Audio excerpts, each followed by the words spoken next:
Chào ơi, ôi chào ơi, ôi chào ơi, lên lại ba coi coi.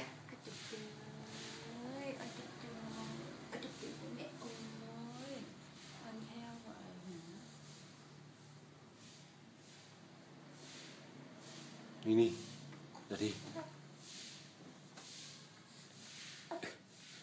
Ôi chào ơi.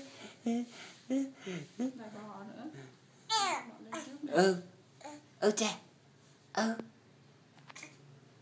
Ê Giống.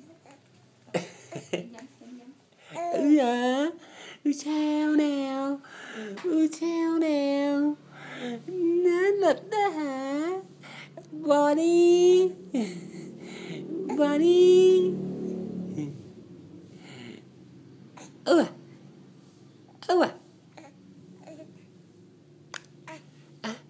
à, ừ, ừ, ừ.